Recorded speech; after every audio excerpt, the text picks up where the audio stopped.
Parliament کے دونوں ایوانوں نے حال ہی میں جو الیکشن ایکٹ بنایا ہے اس کے بارے میں ایک غلط فہمی پیدا ہو گئی تھی اور پڑھے لکھے لوگ بھی یہ کہنا شروع ہو گئے تھے کہ جی اس سے جو ختم نبوت کا عقیدہ ہے یا اس کا اظہار ہے اس کو نرم کر دیا گیا ہے پہلے کے بیس پر، یعنی اقرار کا لفظ آ گیا حلف کی بجائے۔ میرا نقطہ نظر پہلے بھی یہ تھا، اب بھی یہی ہے کہ سالم افرمیشن اور اوتھ میں قطعاً کسی طرح کا کوئی فرق نہیں ہے، اور میں نے پہلے بھی کہا تھا کہ اس پر میں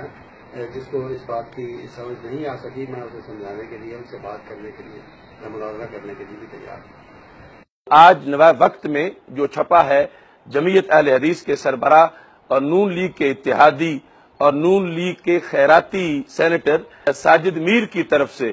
کہ انہوں نے کہا ہے کہ یہ جو علماء ایسا کہہ رہے ہیں کہ تبدیلی ہوئی، یہ بدگمانیاں پھیلا رہے ہیں اور یہ گناہ کا کام کر رہے ہیں، انہوں نے کہا کہ میں چیلنج کرتا ہوں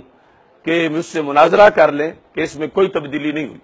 تو میں آپ کے اس میڈیا اور اس کیمرہ کی وساطت سے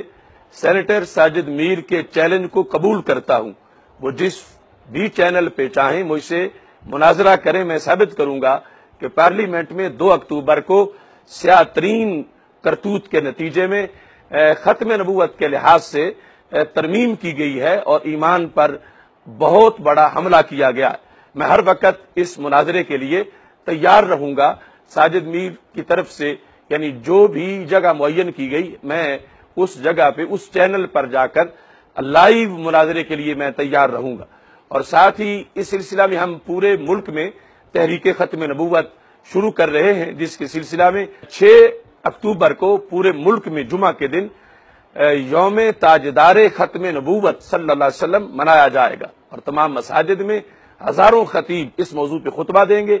7 اکتوبر کو کوئٹہ کی سرزمین پر تاریخ ساز لبیک یا رسول اللہ صلی اللہ علیہ وسلم کانفرنس عقیدہ ختم نبوت کے لحاظ سے ہوگی، اور انشاءاللہ 10 اکتوبر کو ہم APC بلا رہے ہیں، جس میں تمام سنی تنظیمات کے سربراہ اور سجادہ نشین اور شیوخ الحدیث ان کو ہم بلائیں گے۔ اللہ